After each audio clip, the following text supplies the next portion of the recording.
Are you looking for a true budget gaming PC build? One that's very accessible and cheap? One at, let's say, $500?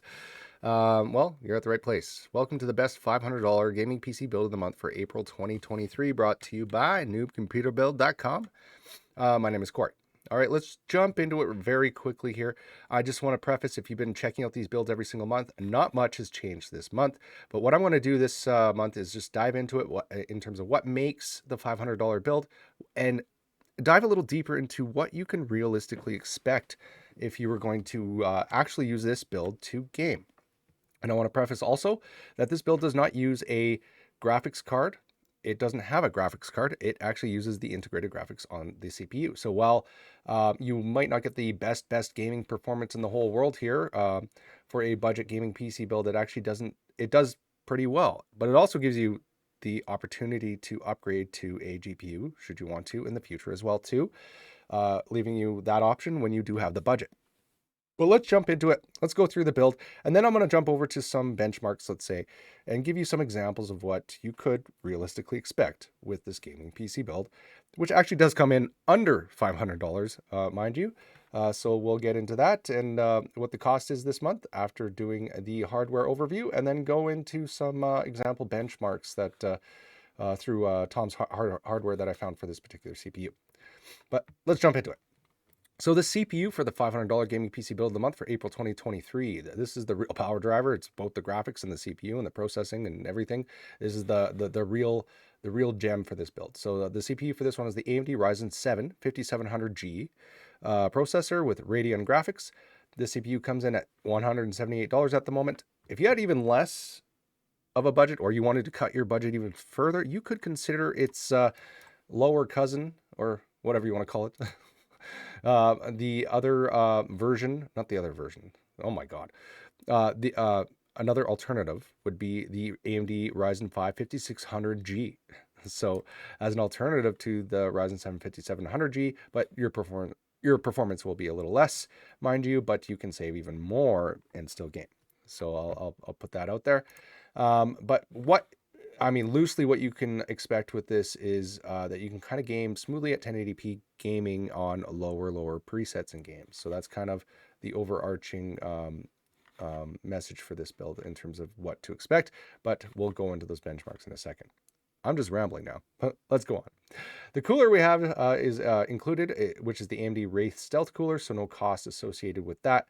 Motherboard we have recommended this month is the Asus TUF Gaming A520M Plus Wi-Fi motherboard, micro ATX board at $99.99. Kind of a great budget board, if you ask me, especially for this sort of build, especially with the integrated Wi-Fi. So that's awesome. No graphics card, like I said. We're using the integrated Radeon RX graphics, which is included. The memory we have is a Corsair Vengeance LPX 16GB kit of two 8GB sticks of DDR4 3600 MHz memory at $48.99 at the moment. Storage we have is a Crucial P3 500GB NVMe SSD at $35.99. Power supply is the Thermaltake Smart 500 watt power supply at $39.99, and then the case for this build is Zalman S2 at $64.99. And like I had said, well under budget for April 2023 for the $500 build, coming in at $469 at the beginning of the month here in April 2023. So what can you realistically expect out of this build? Before we get into it, if you're going to end here, and if you have any questions, comments, or anything like that, do visit the site at newbcomputerbuild.com or leave a comment, whatever it is, and I'd be more than willing to kind of help you out as you're planning your build. But here we go. Let's jump on over. I'm going to jump on over here. The 5700G. So look at this. So Tom's Hardware kind of did a bit of a test. They have their test suite that they go through. And so you can see here their average FPS geo mean, GPU test suite at 1080p. It does pretty good. So this is kind of scaled back in games, mind you. And then they have a few different test scenarios with some different memory configurations. So just to remind you, we have two 8GB sticks of 3600 megahertz memory in this one, and so they kind of overclocked theirs to go to DDR4 3200 and 4000. Doing those comparisons because the memory actually does matter quite a bit in this instance. So with all that being said, we have the right kit kind of included, but you can always upgrade to a higher speed stick if you want, or overclock. So just a note. But so let's move on. So overall in their suite, they got 52.8 FPS, average FPS using the Ryzen 7 5700G plus DDR4 4000 megahertz memory, at which is pretty good. But let's dive into exactly what that means in terms of what games and what settings, right? So here's another example. Far Cry 5, you kind of at 720p resolution, and what is it? In normal mode in Far Cry 5. Look at this. You get kind of the average 72.4 FPS. That's more than playable, right? Like super playable.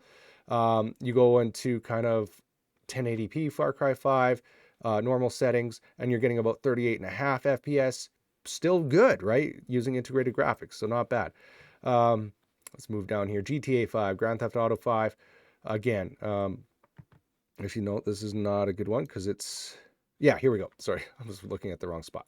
So the Ryzen 7 5700G, again, we're talking 720p lowest settings, at the lowest settings, 152.4 FPS average.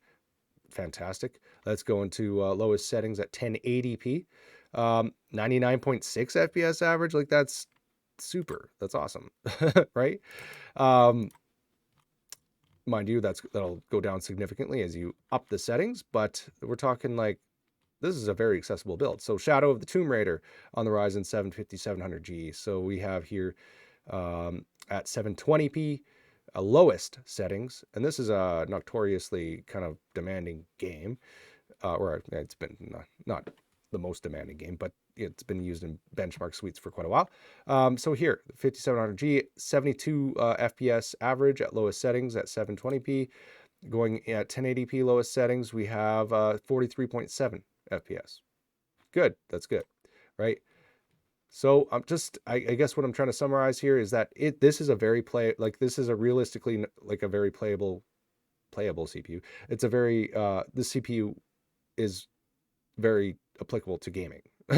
So, and then this is kind of on the low end. Like if you ever want to upgrade, that alternative's there. But anyways, jumping back, if you have any questions, comments, visit the site, newbcomputerbuild.com.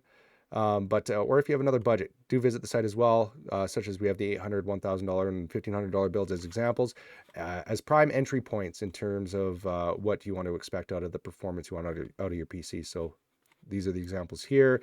The $800 build would be maxing games out at 1080p, playing into 2K. The $1,000 build for maxing games out at 2K, and then the $1,500 build, high FPS at 2K resolutions into 4K sort of thing.